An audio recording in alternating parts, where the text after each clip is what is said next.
partie. Combien de fois nous comportons-nous d'une manière déplaisante simplement parce que nos circonstances ne se déroulent pas comme prévu? Restez avec nous dans Jouissez de votre vie.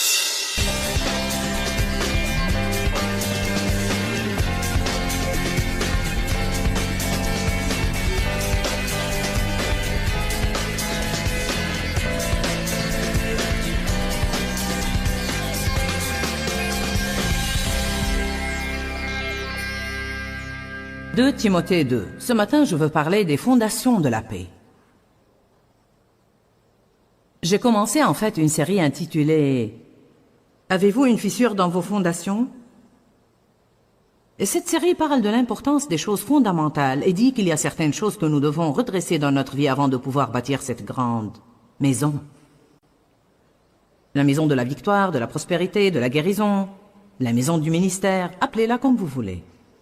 Tout doit avoir des fondations solides. Votre mariage, votre maison, même votre cabane à outils a besoin de bonnes fondations.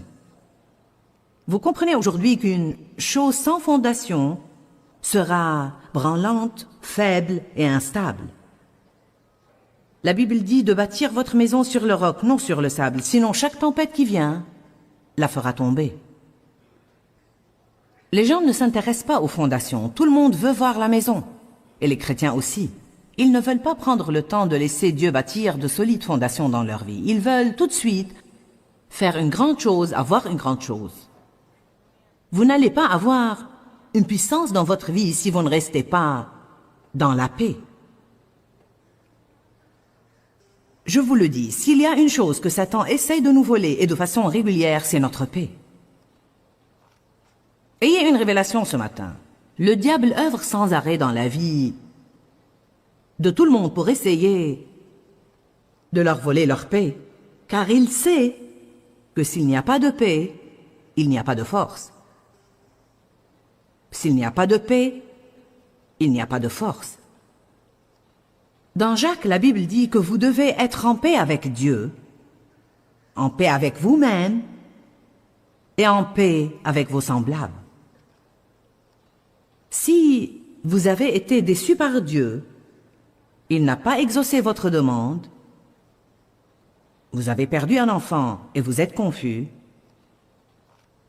la dernière chose que vous devez faire, c'est vous fâcher contre Dieu. Dieu est votre seul espoir. Et bien qu'il y ait des choses qui arrivent et que nous ne comprenons pas, je ne comprends pas l'abus sexuel. Je ne comprenais vraiment pas pourquoi, quand j'étais victime d'abus sexuels étant enfant, et que je priais Dieu de m'aider à sortir de cette situation, ceci n'a jamais été exaucé de la sorte. J'en étais aigri pour longtemps, mais j'ai finalement décidé d'arrêter d'essayer de comprendre et d'aller de l'avant et de laisser Dieu s'occuper de mon malheureux désastre et en faire un message. Amen. Il y a des choses que vous n'allez jamais comprendre. Tout dans la vie ne semble pas être juste. Mais Dieu est un Dieu de justice.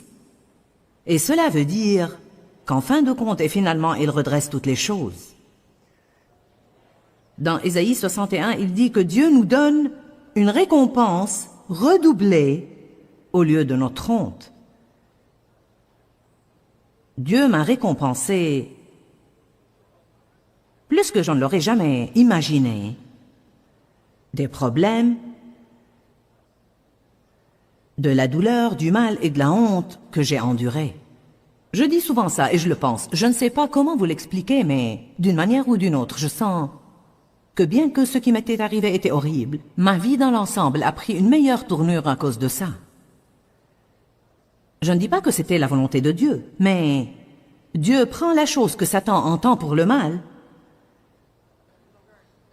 et il la change en bien. Croyez cela. Dieu est un Dieu de justice, et ce que Satan entend pour le mal, Dieu le changera en bien. Voilà pourquoi, quand des choses que vous ne comprenez pas arrivent, vous devez juste vous préparer à dire « Je me fie à Dieu ». Satan connaît l'appel de Dieu sur notre vie mieux que nous, et il essaye de nous le voler. Le diable savait que j'étais appelé à prêcher avant moi. Il a essayé de me faire taire avant même que j'aie l'occasion de commencer. Vous devez vous fier à Dieu. Vous devez rester dans la paix. Nous devons être en paix avec nos circonstances. Nous devons être en paix avec notre sort dans la vie, pour ainsi dire. Vous dites, je déteste ma vie. C'est bête, car c'est la seule vie que vous avez en ce moment et vous devez l'aimer. Vous devez accepter ce que vous avez et demander à Dieu de changer les mauvaises parties. Je ne dis pas rester dans le désordre, mais Paul a dit, j'ai appris à me contenter. Dans la Bible amplifiée, on dit que le mot content signifie être satisfait au point de n'être ni dérangé ni troublé, quel que soit votre état. En d'autres termes, quelles que soient les circonstances que vous avez toujours la paix.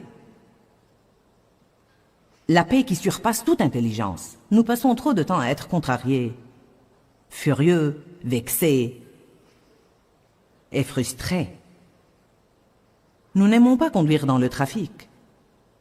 Nous n'aimons ni notre travail, ni les gens au travail. Nous n'aimons ni ceci, ni cela. Nettoyer la maison nous exaspère. Nous sommes exaspérés à l'épicerie. Les prix élevés nous exaspèrent. Savez-vous que l'exaspération vous vole votre paix? Ce sont ces petites choses qui tirent sur votre paix toute la journée. Notre pain nous exaspère, nos enfants nous exaspèrent, nous sommes exaspérés. Nous avons besoin de paix. Je veux que vous m'écoutiez aujourd'hui avec les oreilles de votre tête et les oreilles de votre esprit. J'aime vraiment prêcher sur la paix, car c'est merveilleux que vous ayez la paix dans votre vie. Et c'est très amusant de pouvoir voir le diable, presque visiblement, faire le poirier pour essayer de vous contrarier. Et vous avez appris le secret de comment rester en paix, que quand vous restez en paix, vous êtes les vainqueurs. S'il ne peut pas vous contrôler avec ses intrigues, il ira trouver quelqu'un d'autre pour le tracasser. Jeudi, quand nous sommes arrivés ici, nous sommes montés 13 étages à notre chambre d'hôtel avec tous nos petits bagages. Je ne me sentais pas très bien car j'avais un virus. Je voulais entrer dans ma chambre et me coucher et me reposer avant la réunion du soir. Mais nous n'avons pas réussi à ouvrir la porte avec aucune de nos clés. Vous savez, je connais déjà le secret. Gardez votre paix. Mon frère a dit quelque chose, je ne sais pas ce qu'il a dit, quelque chose comme quoi c'était exaspérant. Et j'ai dit, descends pour chercher d'autres clés et sois gentil. Parfois, quand nous sommes exaspérés, nous ne sommes pas gentils. Je m'adresse à vous ce matin. Je ne m'adresse pas à moi-même, je m'adresse à vous. J'en ai besoin. J'écoute pendant que je parle. J'ai dit, quand vous êtes exaspéré, vous n'êtes pas gentil. Combien de fois nous comportons-nous d'une manière déplaisante simplement parce que nos circonstances ne se déroulent pas comme prévu? Bonjour. Impatient. Ça n'a pas marché de la façon que je voulais. Pourquoi pensez-vous que nous avons le fruit de l'esprit? L'un d'eux est la maîtrise de soi. Paul dit qu'il tient sa chair assujettie. Ne laissez pas vos sentiments charnels vous gouverner. Restez en paix. Je ne savais pas combien de temps il lui fallait pour descendre chercher ses clés, car beaucoup de gens arrivaient à l'hôtel pour venir à cette conférence. Probablement 200. Si vous pouvez vous débrouiller pour arriver au comptoir, pour faire votre requête, il s'en occupe parfois, mais ça ne marche pas toujours, donc je ne savais pas combien j'attendrais là. Alors j'ai grimpé sur cette table dans le hall. Davy est monté avec moi. J'ai commencé à balancer mes jambes en va-et-vient sous la table. Vous devez vous décider à jouir de votre vie. Si vous allez laisser chaque petite mauvaise circonstance qui arrive vous voler votre joie et votre paix, vous allez avoir une vie de misère. Maintenant, vous allez vraiment profiter de ce que je dis aujourd'hui si vous êtes une des personnes qui en sont à un point dans la vie où elles en ont marre de la guerre. Mais si vous voulez encore passer un moment à la guerre, vous avez ma sympathie. Peut-être que vous allez aimer ça, mais vous n'allez pas rentrer chez vous et changer, car le moyen pour que les gens changent, c'est d'en avoir marre d'être contrariés et d'en avoir marre de la guerre, au point de faire n'importe quoi pour avoir la paix. Qui en est à un point dans sa vie où il est prêt à changer tout ce qu'il doit changer et à faire tout ce qu'il doit faire pour rester simplement en paix? Levez la main si vous êtes une des personnes qui ont besoin de plus de paix dans leur vie. Amen. 2 Timothée 2. Le progrès et la puissance requièrent la paix. Vous ne progressez pas si vous ne restez pas en paix. Vous ne pouvez pas entendre de Dieu si vous ne restez pas en paix. Ne perdez pas votre paix en essayant de prendre des décisions. Parfois, les gens doivent prendre une décision. Ce n'est pas une option, vous devez prendre une décision, mais vous ne savez pas ce que vous devez faire. Vous ne savez pas ce que vous devez décider. Vous ne devez pas perdre votre paix en essayant de prendre cette décision, car si vous le faites, vous n'allez jamais savoir ce que vous êtes censé faire. Ou bien vous ferez une chose qui n'est pas de Dieu et en serez malheureux toute votre vie. Restez en paix. Prenez tout le temps que vous devez prendre jusqu'à ce que vous sachiez dans votre cœur que vous avez choisi ce que vous sentez être juste. Comment entendre de Dieu? En recherchant la paix. Que la paix soit l'arbitre dans votre vie. Le mariage de certains de vous est mauvais en ce moment. Vous avez épousé quelqu'un, et bien que ça ait plu à votre chair, vous n'aviez pas de paix pour le faire. Comme dit Roberta, tu t'es tapé le premier venu. Maintenant, je vais lui prendre ça et m'en servir à la télé. Puis vous penserez que c'est de moi. Dans quelques années, elle oubliera si c'est de moi ou d'elle. Puis elle dira, comme dit toujours Joyce, elle a dit quelque chose hier et j'ai pensé, est-ce elle qui l'a dit d'abord ou moi? Nous décidons de faire des choses à propos desquelles nous n'avons pas de paix, le savez-vous? Cette salle est pleine de gens qui ont acheté des choses à propos desquelles ils n'avaient pas de paix, et dit et ont fait des choses à propos desquelles ils n'avaient pas de paix, et pris des engagements à propos desquels ils n'avaient pas de paix. Nous ne pouvons rien si nous ne recherchons pas la paix. Il n'y a pas une chose que quiconque peut faire pour vous aider à avoir une bonne vie si vous n'allez pas rechercher la paix, car Jésus est le roi de la paix et le roi de la justice. Il est le prince de la paix. Si nous le suivons, nous devons ressentir la paix. 2 Timothée 2,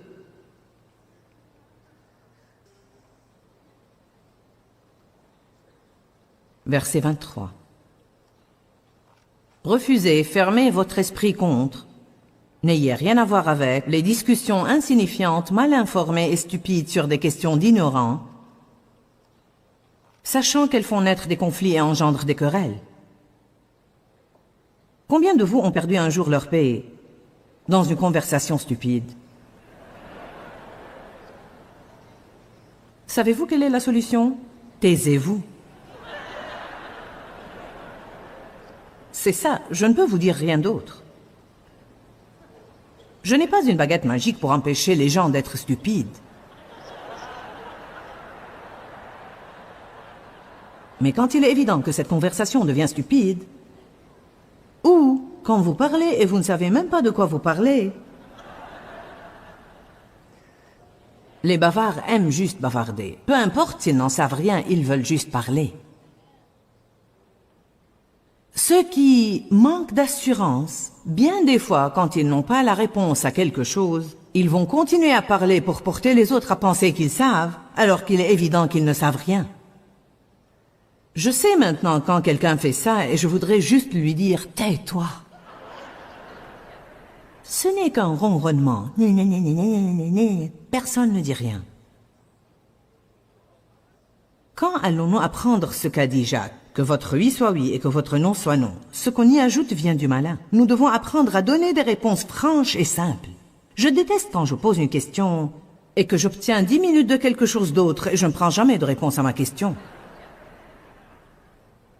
Il y a des personnes avec lesquelles je traite de façon régulière qui sont comme ça. Et je les aide à surmonter cela car ça me fait perdre la tête.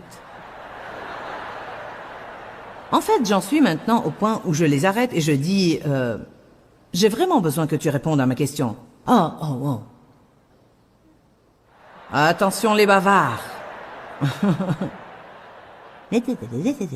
La Bible l'appelle causer. Nous causons et nous causons et nous causons. Plus nous parlons, plus nous faisons preuve de ce que nous ne savons pas. Lisons-le à nouveau. Mais refusez, fermez votre esprit contre.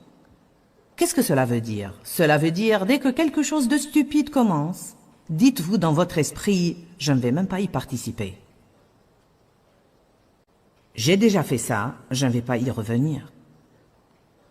Je sais quand Dave et moi sommes sur le point de passer la frontière vers quelque chose de stupide.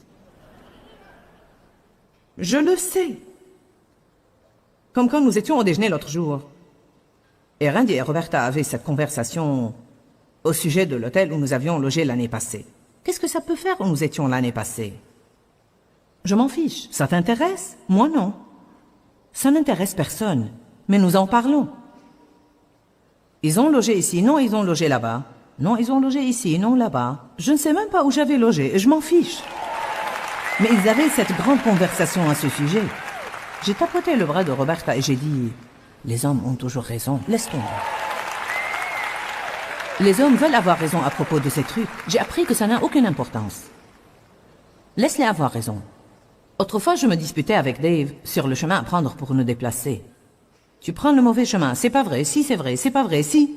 Tu prends le mauvais chemin, ça rallonge le parcours. C'est pas vrai, c'est pas vrai.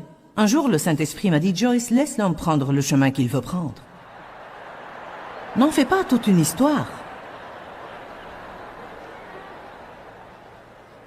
Je ne vais peut-être pas pouvoir vous épargner toutes les brouilles là en 1 heure, mais je vous le dis, je peux vous faire avancer sur la bonne voie si vous voulez bien m'écouter.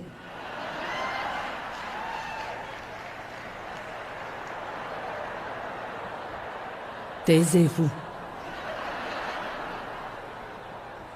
Qu'a enseigné Joyce aujourd'hui? Elle a dit, taisez-vous. Ça doit se trouver quelque part dans la Bible. Taisez-vous, dit le Seigneur.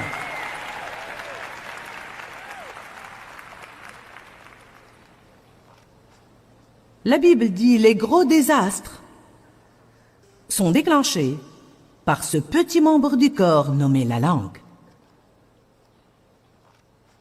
Elle dit que l'enfer est enflammé par la langue.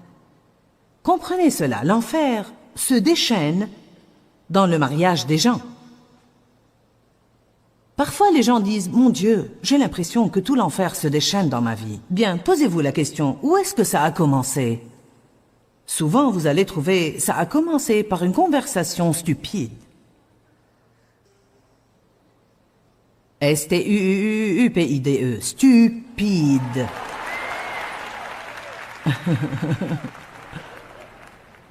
Vous dites, je ne pense pas qu'un prédicateur devrait utiliser le mot stupide. Vous feriez mieux de parler au Saint-Esprit car il dit, fermez votre esprit contre, n'ayez rien à faire avec les discussions insignifiantes. Insignifiant veut dire quelque chose qui n'est pas important. Mal informée, peu édifiante et stupide sur des questions d'ignorants. Car savez-vous ce qu'elles font? Elles provoquent les gens et entraînent les conflits et les gens commencent alors à se quereller. Un serviteur du Seigneur ne doit pas se quereller, lutter, affronter. Au contraire, il doit être affable envers tous, d'un caractère doux, préservant le lien de la paix. Il doit être qualifié et propre à enseigner, patient et indulgent et prêt à supporter les contrariétés. Comme je l'ai déjà dit, chaque fois qu'on dit dans la Bible que vous devez enseigner, ça ne veut pas dire que vous devez devenir prédicateur. Nous enseignons avec notre vie. J'aime ce qu'un de nos dirigeants a dit l'autre jour. Ce que nous permettons est ce que nous enseignons. Ce que je permets aux gens de faire dans notre bureau, je sous-entends par cette permission que c'est ce que je veux. Voilà pourquoi si vous n'affrontez pas les choses que vous n'aimez pas, comment vont-ils savoir que vous ne les aimez pas? Nous ne sommes pas télépathes. Job 22, verset 21 dit « Fais sa connaissance et sois en paix, ainsi ton bonheur te sera rendu. » Dites, quand je garde ma paix, le bien vient à moi. Quand je perds ma paix, les mauvaises choses viennent à moi. Dites-le à nouveau. Quand je garde ma paix, le bien vient à moi. Quand je perds ma paix, les mauvaises choses viennent à moi. Quand vous perdez votre paix, vous aurez un mal de tête, un mal d'estomac, une crise de nerfs, une mauvaise attitude, un torticolis. Piquez une bonne crise et voyez ce qu'elle va vous coûter. Beaucoup. Il faut en réalité beaucoup d'énergie pour se mettre en colère. Le temps de finir d'être en colère une demi-journée, ensuite endurer les horreurs émotionnelles d'essayer de surmonter cela et de pardonner à quelqu'un. Vous êtes comme... Mon Dieu. Je crois qu'une des raisons pour lesquelles les gens sont fatigués tout le temps, c'est qu'ils sont de mauvaise humeur. Il y a des personnes qui sont dans cette salle qui avaient crié à Dieu, « Dieu, je suis fatigué tout le temps. Qu'est-ce qui ne va pas en moi? Allez voir, combien de fois par semaine vous vous mettez en colère? »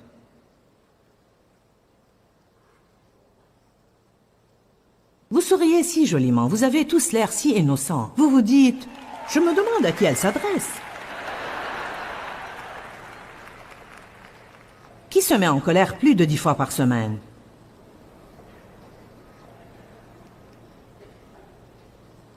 C'est presque tout le monde et le reste sont des menteurs. Non, non, non, non, je retire ce que j'ai dit. Vous savez quoi? Je ne me mets pas en colère 10 fois par semaine, mais j'avais l'habitude de rester en colère. Je restais énervé tout le temps. Il y a des gens ici qui ont appris à rester en paix. Il y a des gens ici qui, en raison de leur nature naturelle, sont plus paisibles que d'autres. Certains gens sont prêts à presque tout faire pour garder la paix. Ils peuvent s'attirer des ennuis aussi, car parfois ils n'affrontent pas des choses qu'ils devraient affronter. Bien que peut-être ils achètent une paix momentanée, plus tard ils vont avoir une guerre acharnée à cause de tous ces trucs qu'ils ont ignorés toutes ces années.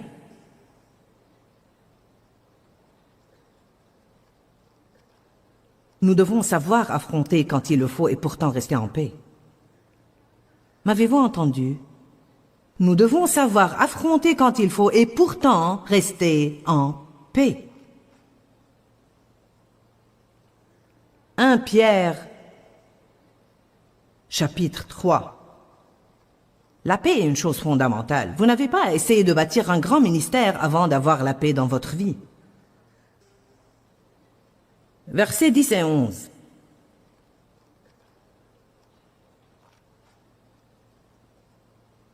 Si quelqu'un veut aimer sa vie et voir des jours heureux, heureux que ce soit apparent ou pas, qu'il préserve sa langue du mal et ses lèvres des paroles trompeuses. Donc il dit que la première chose que vous devez faire si vous voulez avoir la paix et jouir de la vie, c'est de faire attention à votre bouche et de faire attention à vos paroles. Faites attention à ce que vous dites. Qu'il se détourne du mal et le fuit, et qu'il fasse le bien. Qu'il recherche la paix, harmonie, tranquillité des craintes, des passions troublantes et des conflits moraux, et la poursuive ardemment. Ne vous limitez pas à désirer des relations paisibles avec Dieu, avec vos semblables et avec vous-même, mais poursuivez-les et recherchez-les. J'attendais toujours que la paix tombe sur moi. Dieu, je veux la paix, je veux la paix. Mais vous savez quoi? Je ne faisais rien d'agressif pour l'avoir. La paix est une des fondations de notre vie que nous devons veiller à garder très, très, très solide. Dans 1 Pierre 3,11, la Bible dit « Ne vous limitez pas à désirer des relations paisibles avec Dieu, avec vos semblables et avec vous-même, mais poursuivez-les et recherchez-les. » La Bible dit de rechercher la paix et de la poursuivre avec Dieu, avec vous-même et avec les autres. Oui, vous devez poursuivre la paix, car sans elle, vous avez sans doute une fissure dans vos fondations. Nous voulons vraiment vous encourager à faire fortifier tous ces domaines dans votre vie pour empêcher Satan de continuer à se jouer de vous, en vous mettant en colère à propos de toutes sortes de choses qui vraiment n'ont aucune importance. Vous savez, quand vous changez pour le mieux, les gens autour de vous changent aussi pour le mieux. Soyez des chrétiens engagés qui veulent vraiment aller jusqu'au bout avec Dieu.